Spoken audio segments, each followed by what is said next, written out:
Fakultas Ilmu Sosial dan Humaniora Universitas Ngurah Rai mengadakan sosialisasi Undang-Undang Tindak Pidana Kekerasan Seksual dan Perkawinan Anak pada Kamis 30 Maret 2023 bertempat di kampus UNR. Dekan Fishum Dr. Wayan Astawa mengatakan kasus kekerasan dalam rumah tangga KDRT termasuk kekerasan pada perempuan dan anak sangat masif terjadi di Bali. Untuk itu, perguruan tinggi sebagai rumahnya kaum intelektual punya peran strategis menggugah kesadaran dan pemahaman masyarakat berkolaborasi dengan stakeholder terkait. Astawa menjelaskan, kegiatan ini bekerja sama dengan Yayasan Bali Sruti, yang di dalamnya terdapat aktivis-aktivis perempuan hebat, serta melibatkan puluhan mahasiswa-mahasiswi Fishum. Karena pentingnya sosialisasi peraturan yang baru setahun diundangkan ini, pihaknya berencana melakukan sosialisasi berkesinambungan yang dikemas dalam Tridharma Perguruan Tinggi. Ini sebenarnya mensinkronisasi daripada visi dan misi daripada Fakultas Ilmu Sosial dan Humaniora, di mana di dalam visi dan misi kami itu merupakan institusi yang berlandaskan kerakyatan dan trihita karana. Kalau kita berbicara trihita karana, kita berbicara keharmonisan antara hubungan manusia dengan Tuhan, manusia dengan manusia, dan manusia dengan lingkungan.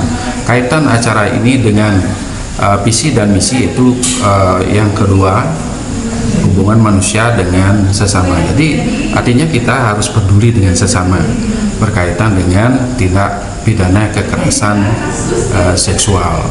Karena data menunjukkan bahwa sesuai dengan informasi yang saya dapatkan itu di Bali itu yang terlihat di Polda Bali itu ada sekitar 260 kasus itu yang terlihat.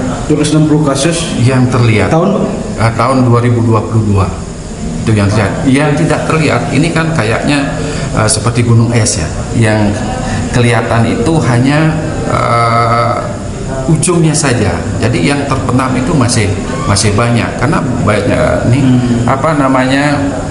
speak up daripada masyarakat itu masih belum bagus itu yang ingin kami bangun sekarang. Pada kesempatan yang sama, Ketua Yayasan Bali Sruti Dr. Luhriniti Rahayu berpendapat UU TPKS sangat komprehensif jika diimplementasikan karena memayungi semua warga negara sehingga tidak ada lagi tindakan kekerasan di Indonesia. UU TPKS dan UU Perkawinan Anak, kata Riniti, mengatur bagaimana agar kekerasan bisa dihapus atau dicegah agar tidak ada kekerasan. Kedua regulasi ini sangat urgent di Bali. Berdasarkan kajiannya, KDRT yang sampai ke meja penegak hukum hanya yang sudah keterlaluan atau sampai mengancam nyawa korban. Jika masih dianggap wajar, maka korban memilih memendam masalahnya untuk menghindari rasa malu. Jadi kedua undang-undang ini mengatur bagaimana agar kekerasan bisa dihapus atau pencegahan biar tidak terjadi kekerasan terhadap perempuan dan anak ya, dan kepada siapapun bahkan laki-laki pun bisa mengalami kekerasan. Jadi ini undang-undang sangat komprehensif dan bila diimplementasikan ini sungguh-sungguh merupakan undang-undang yang memayungi semua warga negara, terutama perempuan dan anak, dan tidak akan ada lagi kekerasan di Indonesia. Begitu